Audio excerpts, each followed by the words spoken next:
Wow. I wish it would work like that in the classrooms.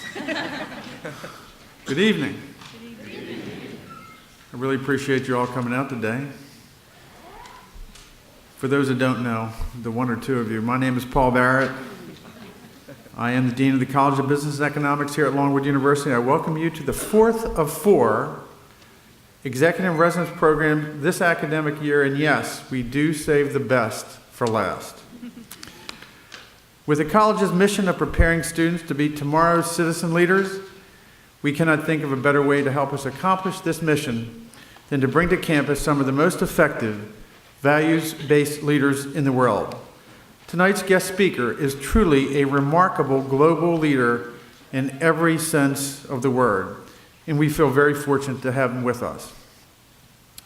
Our Executive Residence Program began in the year 1991, and it continues to be a significant learning tool for all of our students and the rest of us who consider ourselves students for life. With the theme of this year's series, Leadership Values, we will be learning more about how the great melting pot known as the United States of America continues to empower organizations that provide valued leadership across the globe. In this regard, tonight's speaker will address the topic, Leadership Studies from Wars Won and Lost, and the Leaders Who Think Outside the Box. Tonight's event is sponsored by Barrett Capital Management and SunTrust Bank, and we thank these gracious sponsors for bringing only the most distinguished and influential leaders to Longwood. Like tonight's speaker, we get to share these speakers' experiences and insights on innovation and service and logistics and corporate responsibility, including the protection of the most precious of all organizational assets, the human spirit that fights for liberty in countries throughout the world. When I think of our speaker this evening, I'm reminded of the remarks made by Daniel Pink, the independent thinker of politics, business, and economics, society, and the author of the bestseller, A Whole New Mind. Hailed by many for his profound yet practical forecast on how people can unleash their left brain and right brain skills to succeed in this turbulent economic environment, Mr. Pink said, and I open this quote, "There are two kinds of people in the world. Those who believe that everything can be divided into two categories and the rest of you. Human beings somehow seem naturally inclined to see life in pairs, east versus west, logic versus emotion, left versus right," and I end quote. So then just what separates the great leaders from the also-rans? As Mr. Pink pointed out, is often just two things. The integration of the pairs, logic, left brain thinking, and creativity, right brain thinking. And the second is the expectation of out-of-the-box results, sometimes referred to as the practice of innovation. Recent research shows support for these assertions by Mr. Pink. Tonight's speaker is an incredible example of an executive who has clearly embraced the power of learning and how it can change lives and society as a whole for the better. I've been given a special privilege to get to know this leader, and I know from our conversations that he has led troops in battle and in peace. And in doing this, he has demonstrated a high level of moral courage. And by this I mean that our speaker tonight is not afraid to charge up the hill of truth, which is often a more slippery and dangerous slope than any battlefield. We have a real leader in our midst this evening, and he is about to share his out-of-the-box learned lessons with us.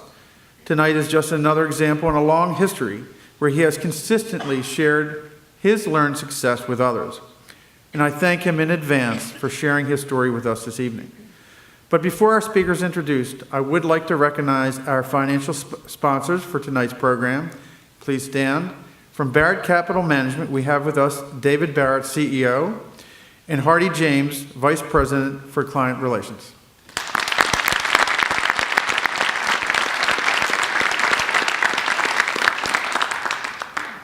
I would also like to recognize two people who are our very own in-residence leaders who think outside the box. We have with us this evening, and I ask you to stand briefly, the President of Longwood University and the First Lady of Longwood, General Patrick Finnegan and Mrs. Joan Finnegan.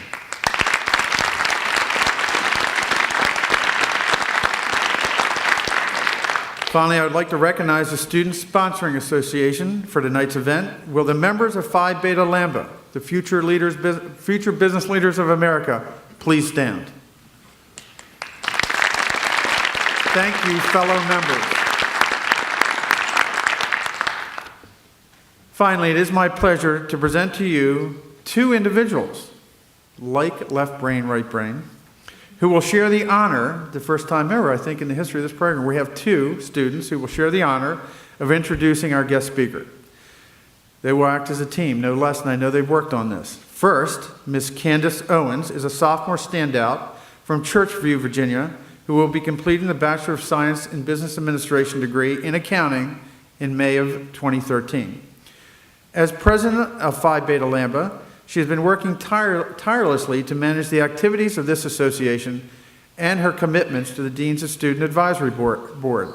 She is also an honor student here at Longwood and maintains an overall GPA of 3.689. She will be joined by Mr. Daniel Hughes, who is also a sophomore from Manassas, Virginia, and will finish his bachelor's degree in Bachelor of Science degree in Business Administration in Accounting and Finance in 2013. He too is a member of the Dean's Student Advisory Board.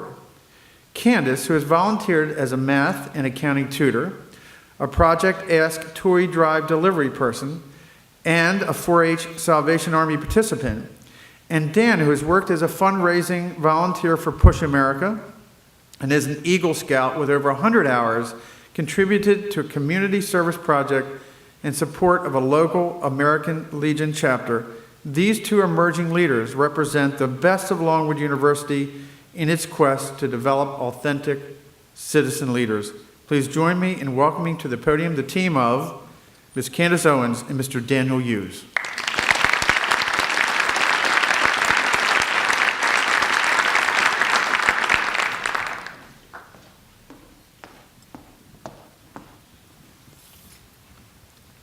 Lieutenant Colonel James G. Zumwalt is a retired Marine infantry officer who served in the Vietnam War, the 1989 intervention into Panama, and Desert Storm.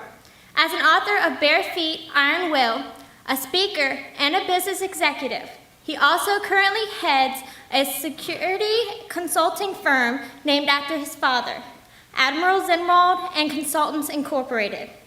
He writes extensively on foreign policies and defense issues, having written hundreds of articles for various newspapers and magazines, including U.S. Today, The Washington Post, and The New York Times. His articles have covered issues of major importance, oftentimes involving readers with unique perspectives that have never appeared elsewhere. Colonel Zumwalt is featured as one of the 56 U.S. military professionals published in Leading the Way, a book which documents the most critical moments of the interviewee's combat experience, from Vietnam to Somalia. He also has been cited in numerous other books and publications for unique insights based on his research in Vietnam, Korea, and Desert Storm.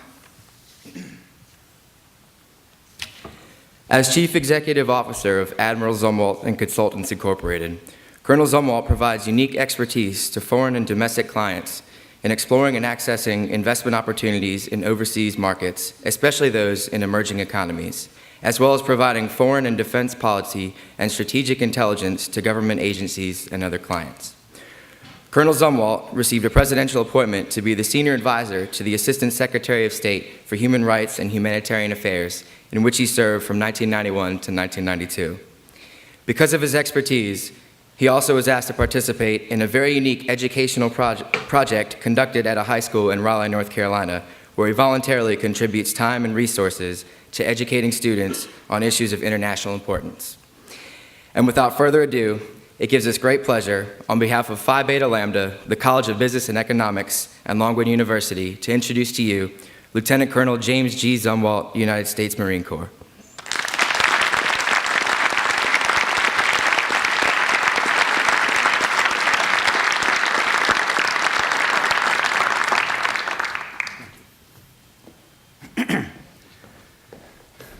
Good evening.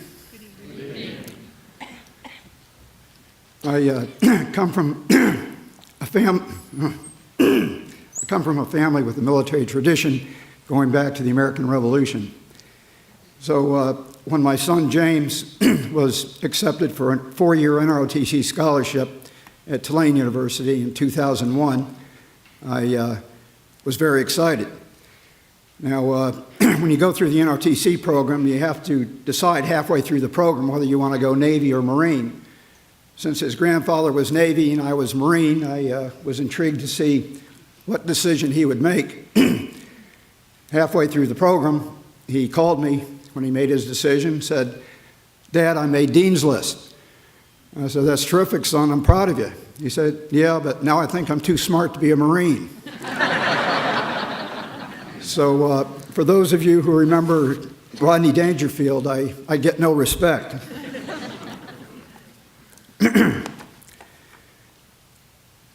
On the battlefield, many variables come into play to influence the outcome. But one of those has the potential to override all the others. As I look back on my service in the Vietnam War and the Persian Gulf War, I come to realize that each of those wars represented an extreme of this one particular variable. One, looking at it from the enemy's perspective, was very positive. One was very negative. In Vietnam, we were dealing with a third world country with limited assets, yet it was able to engage us in a prolonged war long enough to turn the public against it and basically to force us to withdraw. In Iraq, we were dealing with a country that had the 4th largest army in the world, relatively high-tech tanks and weaponry, yet they only lasted 4 days of ground war before they were defeated. What was the difference? What was the game changer? Leadership. Leadership that fostered an environment of independent thinking, fostered an environment of creative thinking, fostered an environment of thinking outside the box, was apparent throughout the Vietnam War based on my research. It was totally lacking in the Persian Gulf War. What I'd like to do this evening is to give you some snapshots of reflecting that creative thinking that existed on the enemy side of the battlefield in Vietnam, and some more rather limited snapshots of how it was missing on the Iraqi side of the battlefield.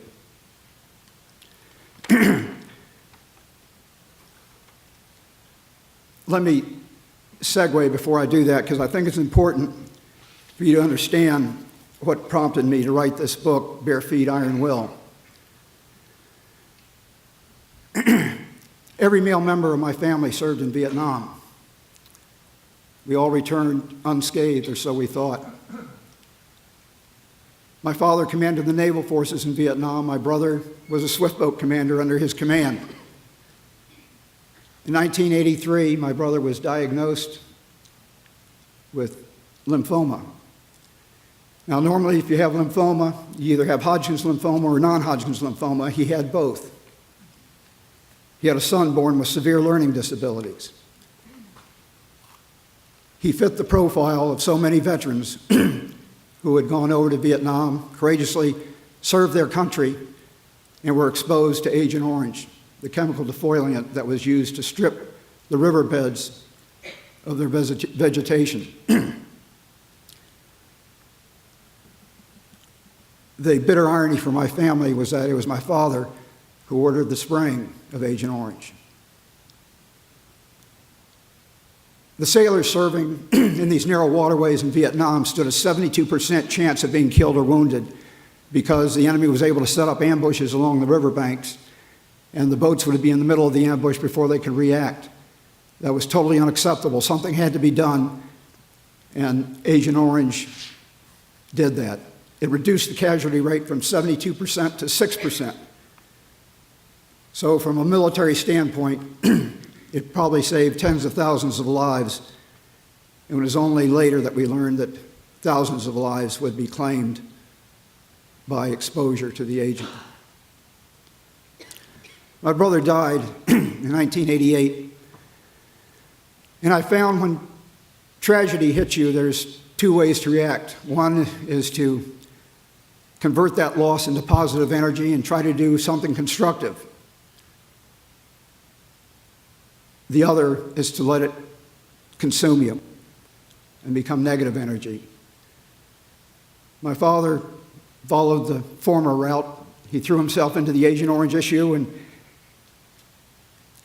and was able to win benefits for veterans after he was able to establish that there was a correlation between exposure and up to 25 different cancers that our veterans were experiencing. I, on the other hand, let the negative energy consume me. I became very negative about the war and the enemy we fought there. In 1994, my father was scheduling a trip to Vietnam to meet with the president there to see if he could get him to agree to do a joint study on Agent Orange. He asked me if I wanted to go with him. Initially, I was reluctant to do so, but I went. We had five days of meetings, and as we met sitting across the table from their veterans, I found the anger welling up inside me. On the third day, I had a one-on-one meeting with the Major General Fang. He started the meeting by extending his condolences for the loss of my brother, and we started talking about the war and its impact on both sides of the battlefield. And as we did so, I noticed he got a little teary-eyed. I later learned that he, too, had lost a brother. And when he shared that with me, it was like a light suddenly went on, and I asked myself, was the loss of a loved one any less significant just because it occurred on the other side of the battlefield? And the answer was obvious. The loss of a brother had been devastating to both of us. In my case, I was with my brother when he died. I knew how he died. I knew where he died. I knew what happened to the remains. General Vaughn spent 17 years looking for his brother's remains because it's very important in the Vietnamese culture that the deceased be returned to the village of birth to continue the cycle of life. It's believed that the spirit passes to the soil nurtures the crops, the surviving family members eat the crops. I seriously doubt if the remains he found were those of his brother because they had no ability to do DNA testing, but at least it brought closure to him. But this experience with him made me realize I needed to come back to Vietnam. I needed to talk to their veterans.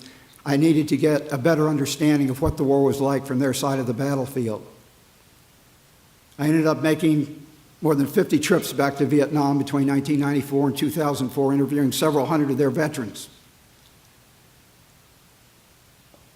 When I started this journey, I had no idea where it was going to end up. I didn't know what the focus of the book would be, but it didn't take long for me to find a common thread. Let me share some of their stories, and you'll see that common thread emerge of thinking outside the box.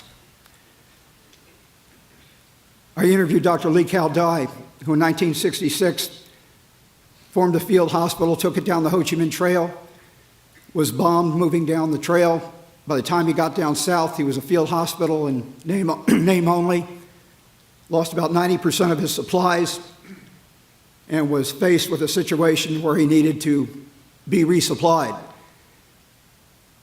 He found replacement of his supplies from a very unusual source, the U.S. government. They would scavenge everything. At night, we would drop parachute flares over their positions trying to monitor activity on the ground. The next day, he would send his soldiers out to collect these parachute flares. They'd rip the parachutes up to use them as bandages. They'd use the lines in the parachute for sutures. The empty flare container was used as a stethoscope. If they came across a crash site of an aircraft, they stripped it of everything they could use. They took the piping and cut it up and then cut it lengthwise so it could be used as a brace for a broken arm or a broken leg. They stripped it of the insulated wire. The wire would be removed from the rubber insulation. The rubber insulation would be used as an IV tube.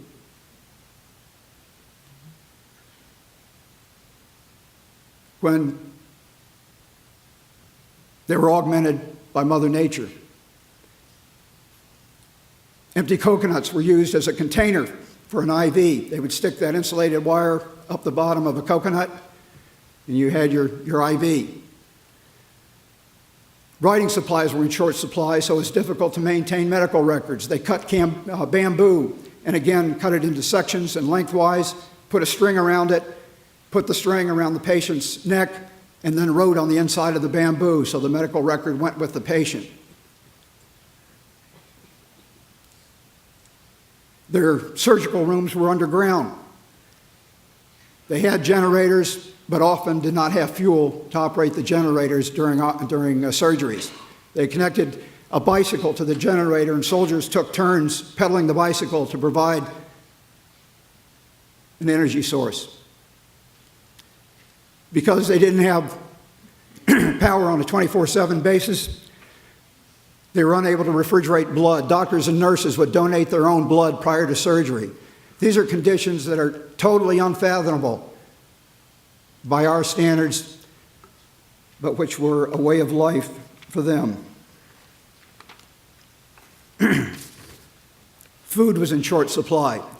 The patients were always cared for. They had plenty of rice for the patients, but the staff would have to go out and hunt on its own.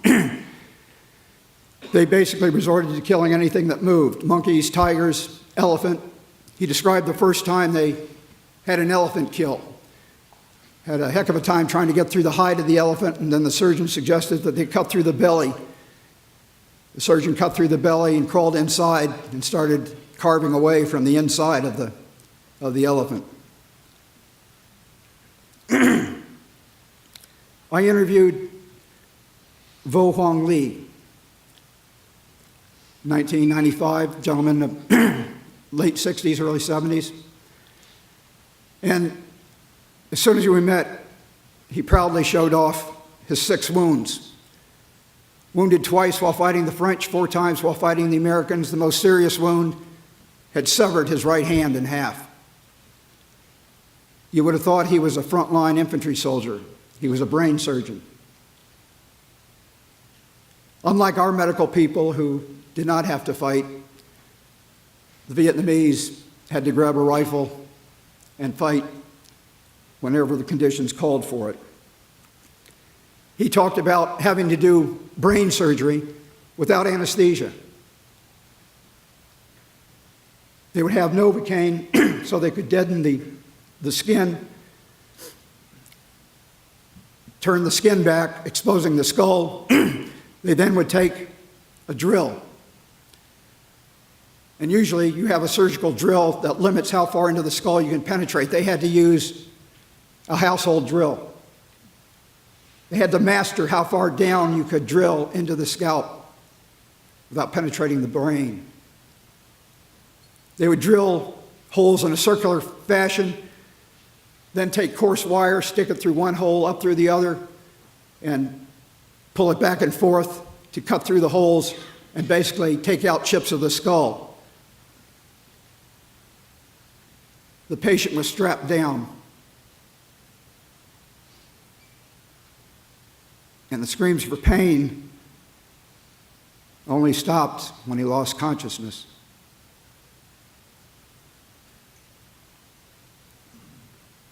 After the surgery was conducted, many times they didn't have the metal to put back into the skull plate, put a plate into the skull, so they simply sewn the skin back over the open hole in the skull and sent the patient up north to have further work done.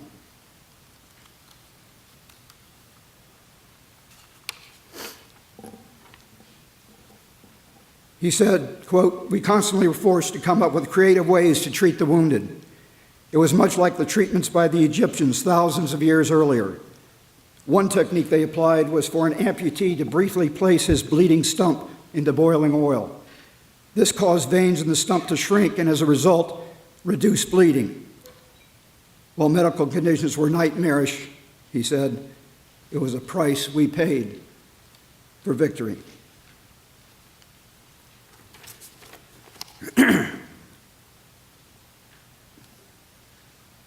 Excuse me, I'm fighting a cold. This is water.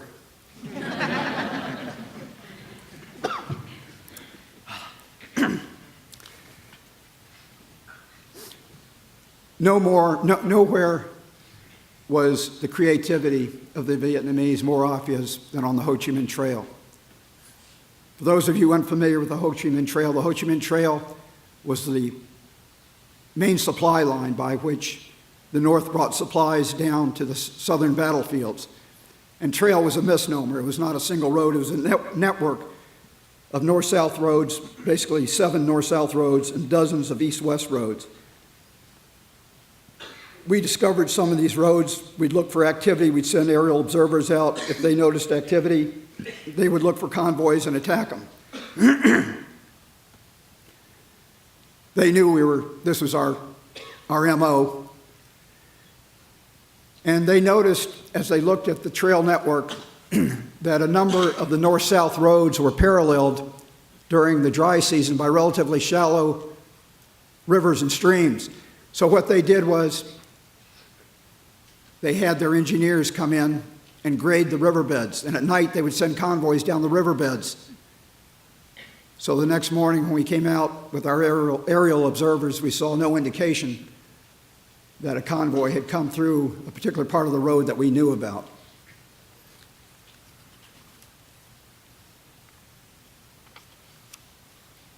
One colonel who commanded a part of the Ho Chi Minh Trail described it as, quote, "You cannot openly hide a road that is visible, but make the road invisible, and you can hide it in the open."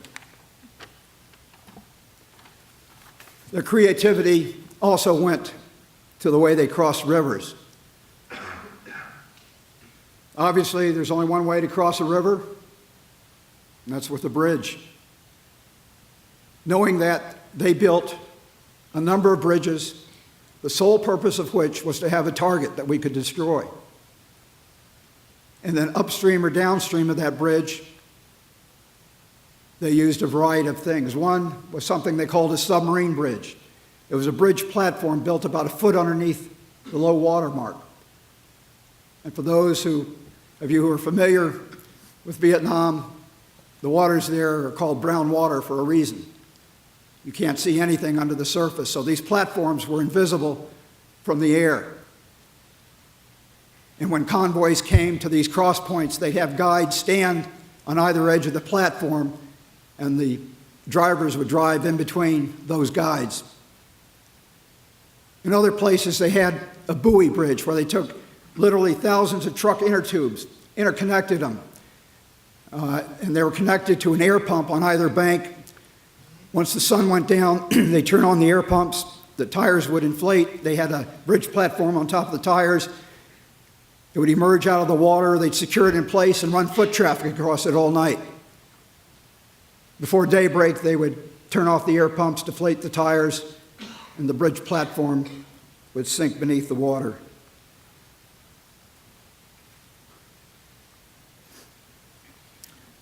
I interviewed General Dong Si Nguyen, who was commanding officer of the Ho Chi Minh Trail. He said, the Ho Chi Minh Trail was a chess game. We would make a move, and the Americans would make a counter move, and we'd make a counter move, and so on. He was very open about one of the major changes that was made in this chess match. He said initially they were using daytime convoys, but we were finding the convoys, so they went to using the convoys at night, putting blackout lights on the vehicles, making it more difficult for us to locate them. Suddenly, in November of '67, they started losing 80% of their convoys. Survivors told the general it was one aircraft doing this. The general said, impossible. No single aircraft is capable of wiping out 80% of a convoy. So he told his men, next convoy, I'm going out with it, and nobody will leave their vehicle. Convoy went out.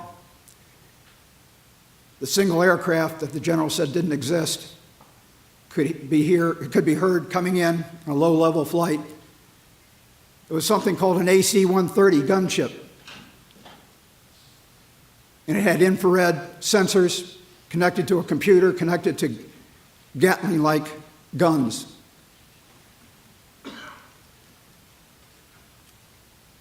A former crew member of an AC-130 described the wall of fire it created as follows, quote, if the AC-130 made a single pass over a football stadium, its guns blazing, the entire stadium grounds would be raked with fire, each 20-millimeter round embedded in the field, no more than 2 inches apart. Devastating firepower. That AC-130 came through and again wiped out 80 to 90% of the convoy. Everybody ran out of their vehicles with the exception of the convoy commander and General Dong Si-wen, who miraculously survived. He said it was a learning experience for him. He never again questioned when his men told him something existed. But he wanted to find out what made the AC-130 tick. And so he set up an ambush because they found the AC-130 had to make a low pass and seemed to be using the same approach route. So they sent a platoon out with an SA-7 shoulder-fired ground-to-air missile and shot down an AC-130, went to the crash site, got a hold of all the operating manuals, and found out what made it tick. So General Dong Si-wen's next move in this chess match was a simple one. Go back to using daytime convoys because the AC-130 was a sitting duck in daylight. And they had done such a good job by that time of covering the roads and disguising them that it made it difficult again for us to locate their convoys.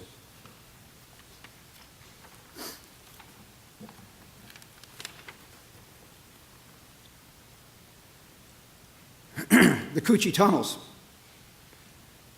Cucci Tunnel was a massive tunnel system, 340 kilometers, network 340 kilometers in length. They had barracks underground, they had operating rooms, they had armories, they had meeting rooms, all connected by a labyrinth of tunnels. We found out early on in the war they had this tunnel system outside of Saigon and started going after the tunnels. But they were very clever in the way that they disguised them. Believe it or not, sometimes our units would set up a 360-degree defensive position, and lo and behold, a Viet Cong would pop up in the middle through a disguised hatch. When we did find the tunnels, we tried everything we could to drive them out. We put smoke in there. We put CS gas, tear gas in there. They were, again, in the chess match going back and forth, they found the best way to deal with the CS gas if you were caught in a tunnel was to take a handkerchief and urinate in the handkerchief, put it over your nose and mouth, and it would screen out, the ammonia would screen out the tearing agent. One veteran I spoke to who had gone through that a number of times, said, "Believe me, we never had any trouble urinating." They came up with clever ways of avoiding the tear gas and smoke. They came up with the concept of building a tunnel and then putting the equivalent of a U-drain on it. So it would go down like this, and then the tunnel would continue, and they would fill that U-drain with water. It was a clay-like soil over there, so it would retain water. But that way, if we put smoke in, all they had to do was hold their breath, go through the U-drain, and go up to the other side, where they could avoid the CS or the smoke.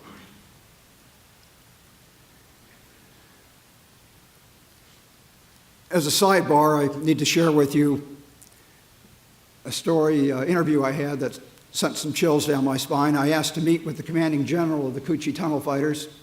Had a 2-day interview with them. The main focus was to learn about how they had built the tunnels and so forth.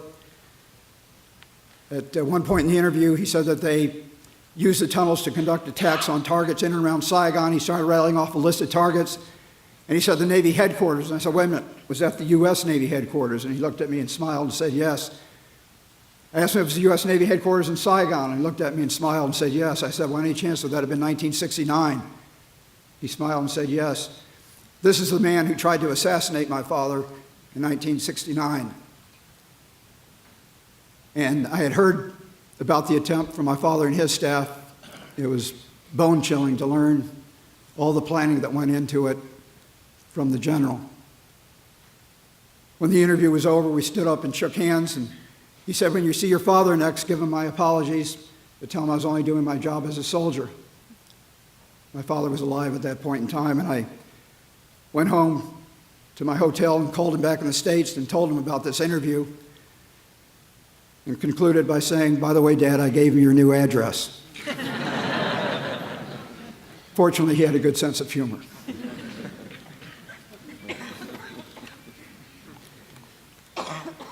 Perhaps the greatest leadership challenge in wartime is to convince your people to sacrifice their most treasured possession, their sons.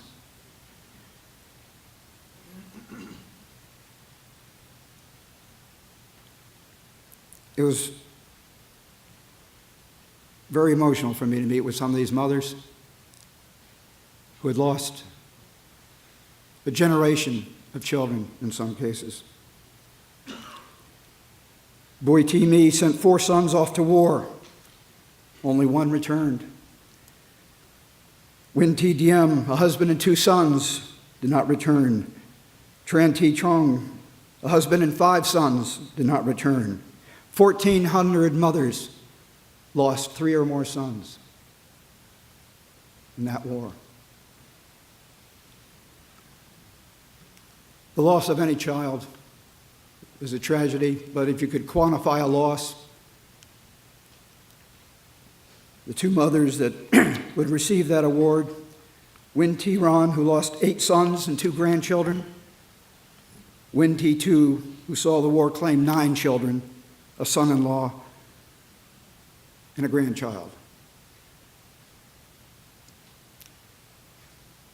I was amazed at the stoicism of these mothers. It reminded me of a story told during the Franco-Prussian War in 1870. The French were soundly defeated, and a French mother stood in the village street as French deserters left the battlefield, returning to their homes. And by the time darkness fell and the last French deserter, passed by her, she said, "Thank God he did not run away." That was the stoicism that they demonstrated during that war, because they felt it was for the good of the country.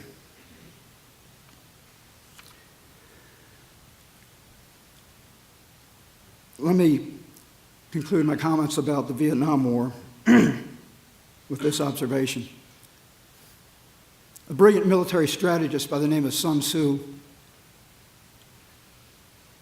couple of millennia ago, wrote a book entitled The Art of War, which is just as applicable today as it was back then.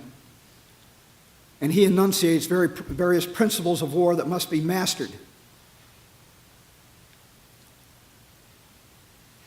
before engaging an enemy on the battlefield. And one of those is you never engage an enemy unless you know that enemy first.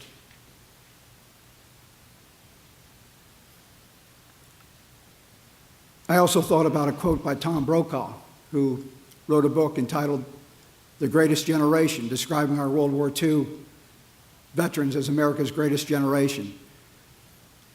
As I reflected on Tom Brokaw and Sun Tzu and thought about the fact that the Vietnamese generation that we confronted was a generation that fought and defeated the Japanese, the French, the Americans, the Chinese, the Cambodians.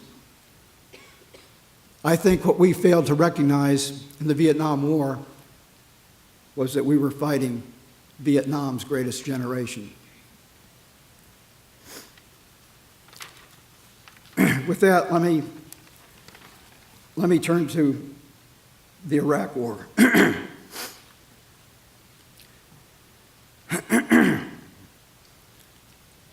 As I mentioned earlier, leadership did nothing to foster independent thought and creativity on the battlefield. And that's because your military leaders operated in an environment of fear and intimidation for doing anything that crossed Saddam Hussein. You need to understand Saddam Hussein and his mindset. He had a myopic view of leadership. He lacked any kind of long-range perspective and was driven primarily by a desire for self-survival.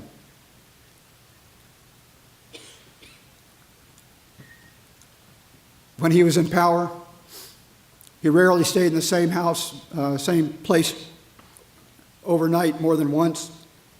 He had official food tasters. You may remember pictures of him meeting at conference tables with Iraqi military army leaders in the room. Nobody in that room was authorized to carry a weapon except for one person, and that was Saddam's bodyguard, who stood directly behind him with orders to shoot anybody who looked like they were going for a weapon. In 2003, his yacht was boarded by our forces. His living quarters were on the top part of the yacht. They found a secret compartment that had an escape tube going down to the keel of the ship. At the keel of the ship, there was a hatch. You open that up, and there was a mini submarine attached to the yacht. You know, this sounds like something out of James Bond, but it showed you the man's mentality and his fear of being assassinated and his desire for self-survival. It was interesting, too, in one of his palaces, they had the name of Allah, and they had a quote by the Prophet Muhammad. Then they had a quote by Saddam Hussein. And the quote by Saddam Hussein came first above the name of Allah. It showed you where Saddam Hussein placed his priorities.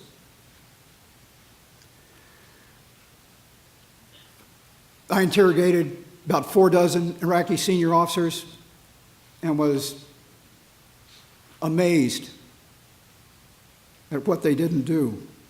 I asked them about combined arms training. Combined arms training is when you have your air units, your ground units, your artillery, everybody training together so that you can coordinate your operations.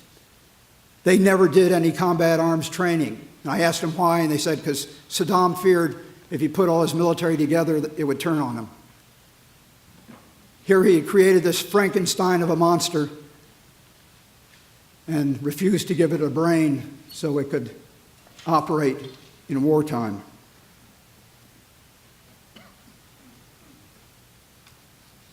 He circled himself with yes men. No men only express themselves once. Surviving the Persian Gulf War and the Kurdish uprising that took place afterwards gave him a feeling of invincibility, which is why he felt he would survive the Persian Gulf War #2. I told you earlier, too, that one thing you got to give credit to Saddam for is the fact that he also thought outside the box. But let me tell you how he did it. During the first Persian Gulf War,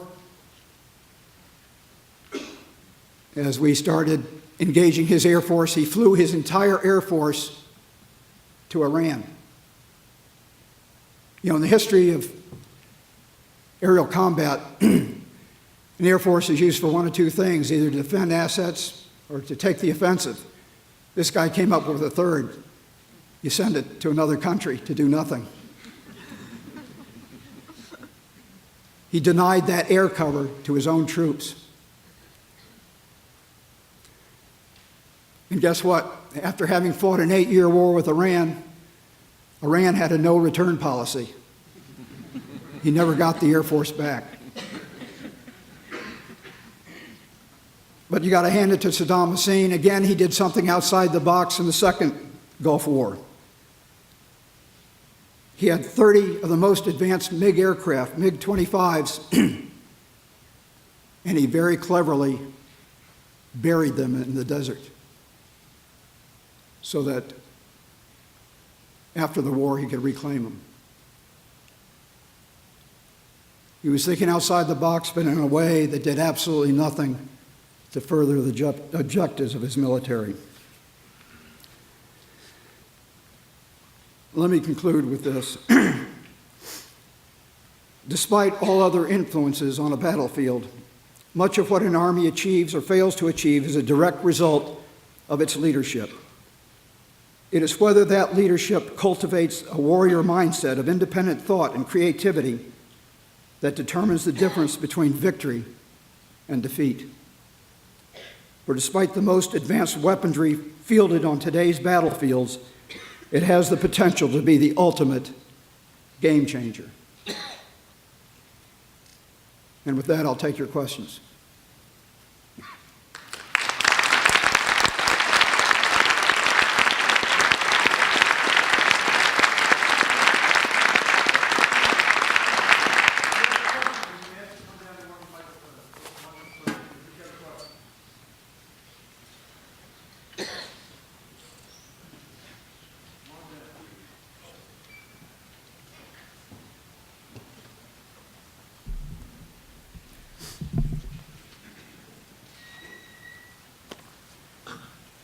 Hello, Colonel. If you had to pick one most influential point in your life that made you so committed to serving your country and to continue serving your country with leadership talks like this, what do you think it would be? You couldn't start with something easier, huh? Well, if my wife were here, I'd say it was the day I got married.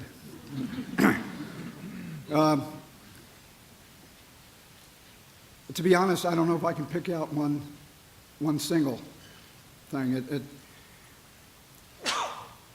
age 62, I look back at my life as being an accumulation of experiences. And maybe it's because of the age factor, but it's a little more difficult to sort things out as to where the high point was or whatever. But I would have to say that from my standpoint, I've valued all those experiences and what I've learned during them, and I really would be hesitant to say this is an aha moment.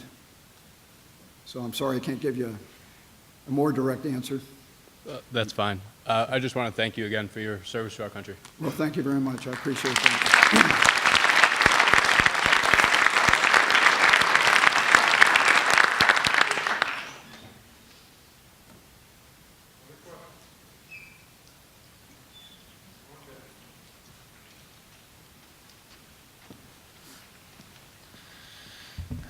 Hey. Hi. I don't think I've ever talked on a microphone before. I would just like to hear your opinion on the current war that I would say we're in today, with the Middle East and everything. And how I guess you feel it's progressing. Is it soon to come to an end, to last for generations, or maybe it ends tomorrow? I don't know. Let me compare the wars we're fighting today to the war in Vietnam. There's a big difference. The enemy we fought in Vietnam was very similar to us. They had every desire to survive the war, to return to their families, and pursue a happy life. The enemy we fight today is not like that. The enemy we fight today is determined to die on the battlefield to get his reward in heaven. When we lost the Vietnam War, the North Vietnamese didn't follow us home. If we lose these wars, they will follow us home. They have followed us home. As to how the wars are going,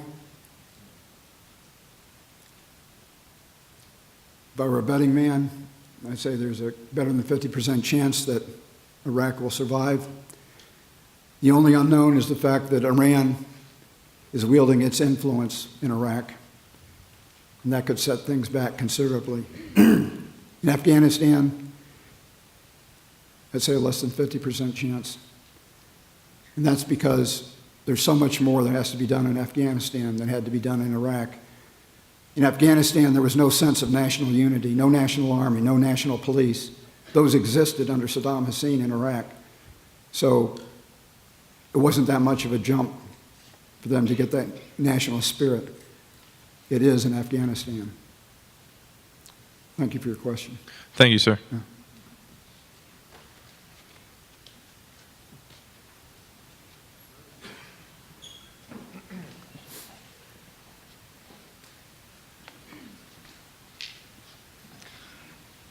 Jim, I'd like you to share one of the stories that you shared with me in the last couple of days about leadership regarding your dad's example. Now, one of the things he's known for is to be able to build trust, especially with the junior enlisted during his time. And a lot of us are with organizations where we have to create a culture of positive change to build trust at the very basic level. So just a little bit of sharing at that level that you witnessed as a son of how he was able to do that.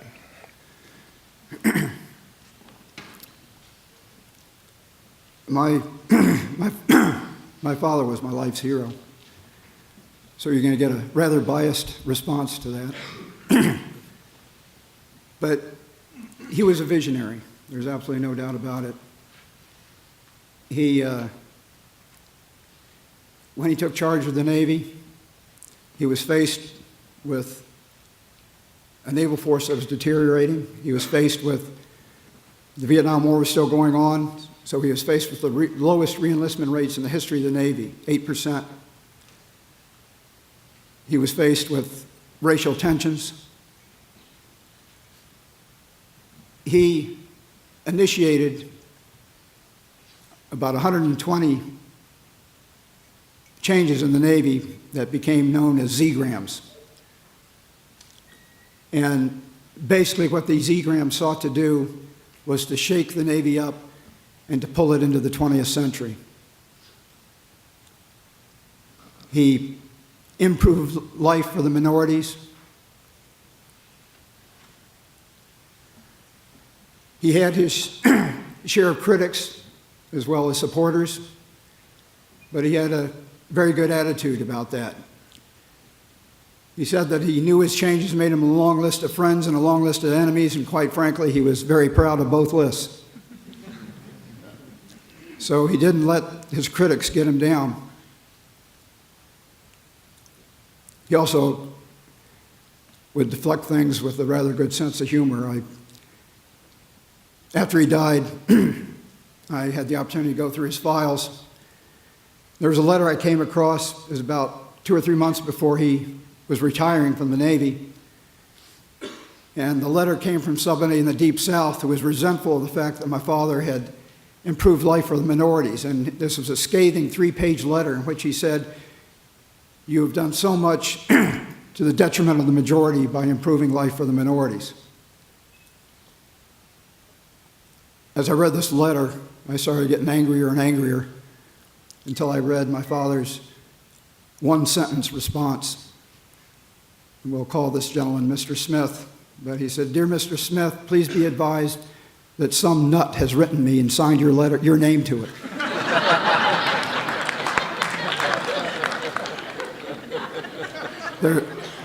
There was never a response from Mr. Smith. Thank you for your question. Colonel, it's an honor to be here with you this evening. Thank you. You mentioned Tom Brokaw's book, I believe it's Brokaw, The Greatest Generation. With our country suffering through the long war in Vietnam and the war over in the Middle East, with Iraq, do you personally feel as though we have another greatest generation in us? Again, you're going to get a biased answer because my son is one of those who's been fighting that war.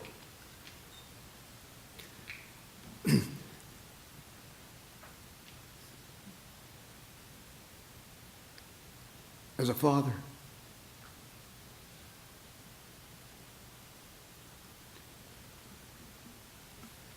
it was very difficult for me to sit back and watch his son deploy twice, especially when that son is a bomb expert, defusing IEDs. Diffused over 150 IEDs, was awarded the Bronze Star for valor. We are so blessed with a generation like this that is willing to fight what I think is the greatest challenge that has existed in the history of this country. I prayed every night for my son while he was over there, and I pray every night for our men and women who are over there now. And I salute those of you in uniform who are serving at this time. Thank you for your question.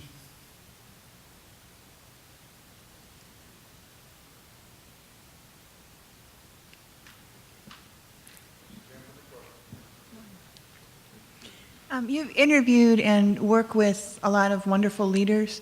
Are there 3 or 4 key leadership traits that you've noticed amongst many of them?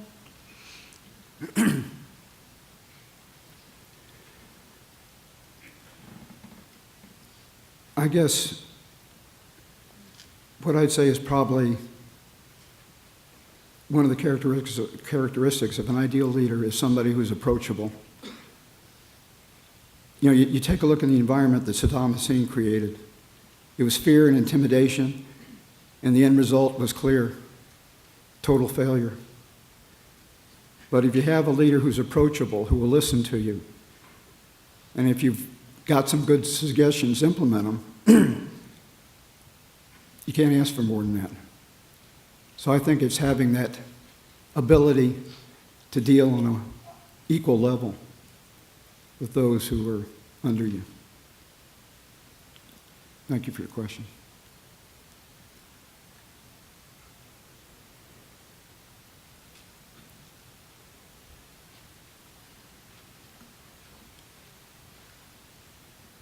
I was just curious, what's one of the most out-of-the-box things you've done?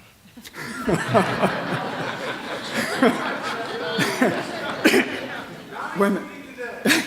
Not including today. You're going to have to define that. Is that in the military or outside the military?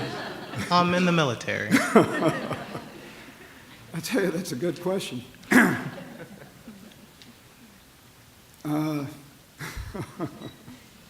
Well, I tell you, some of you people really like to put me on the spot. Can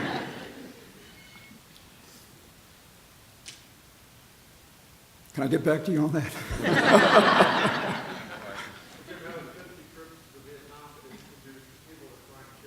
Yeah. Yeah. Thank you, Paul.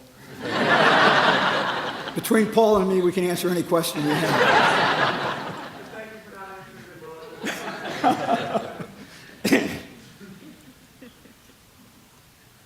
I've never been asked that question before. That was a good question. I'll be prepared next time.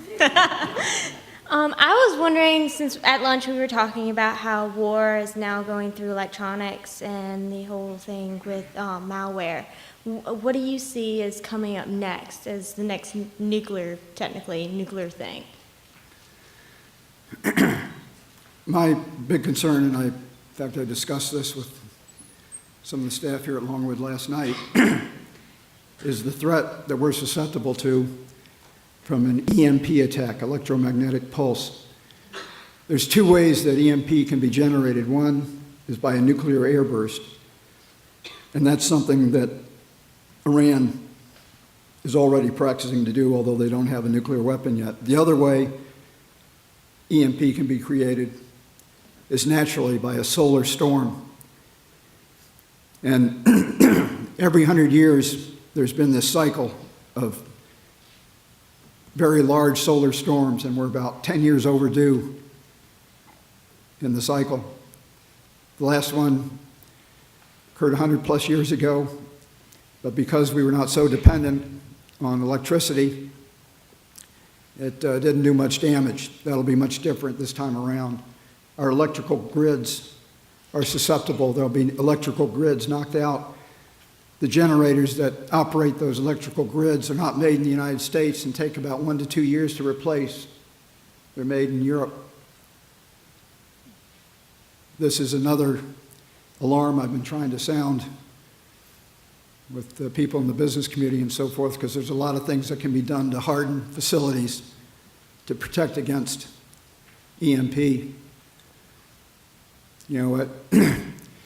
Right now, NASA came out with a position paper that says they expect it to occur by 2012. Now, what we don't know is what direction that solar flare will go. It may go away from the Earth, but if it's directed towards the Earth, it can do significant damage. So that's the next thing I'm worrying about.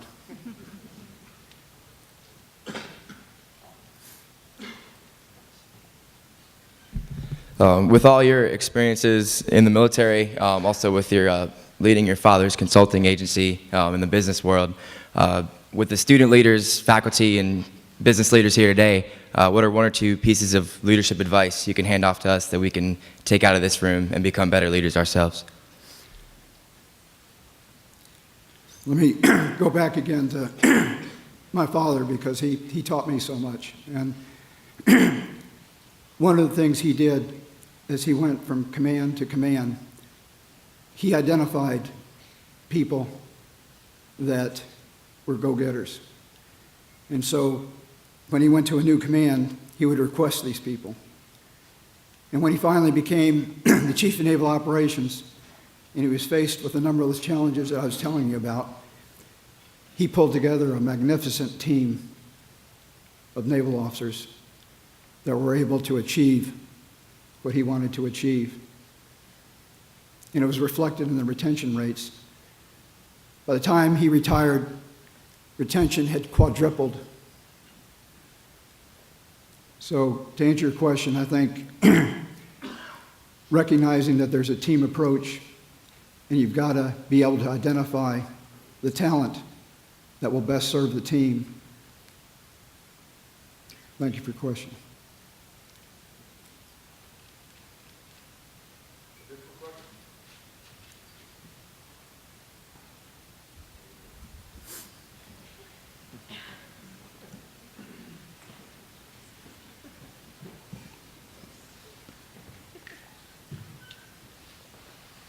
You mentioned earlier that it was difficult for you to overcome your personal feelings towards the Vietnamese when you originally started this book. I'm just curious as to how you were able to overcome these personal feelings or bias, and if you had any advice for overcoming these sorts of feelings if you encounter them in the business world. I think what changed it for me was walking a mile in the shoes of the enemy. And when that general shared with me what happened to his brother, in the 17 years he spent looking for his brother's remains, my suffering, I felt, was minimized by his. And I think that really helps in letting go of animosity. I think what also helped, too, was it's very easy to hate a faceless enemy.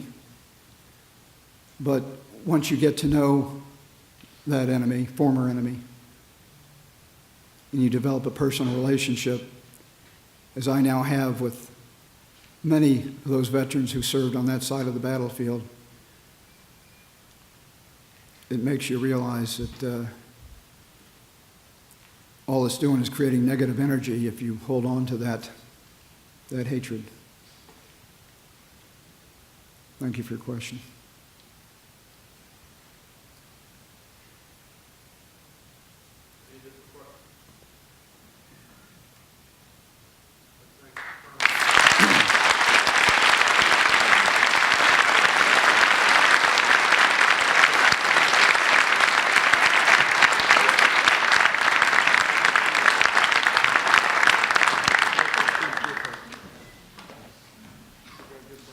On behalf of Longwood and College Business, we'd like to present to you.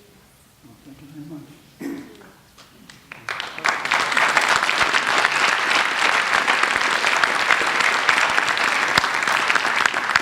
I'm worried it's ticking.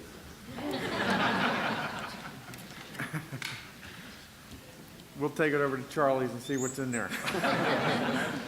We have one more gift for you, Colonel Zumwalt, and we started this a couple years ago. And we feel that what you did both in the classrooms today and at lunch with the students, and of course tonight for all of us, is basically a home run.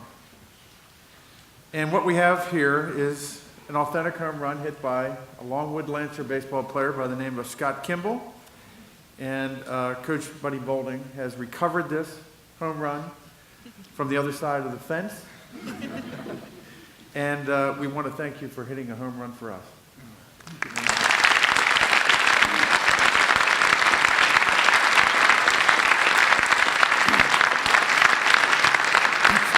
It's a very thoughtful gift, and this will go in my war trophy room with my wife's permission. Thank you all very much for coming.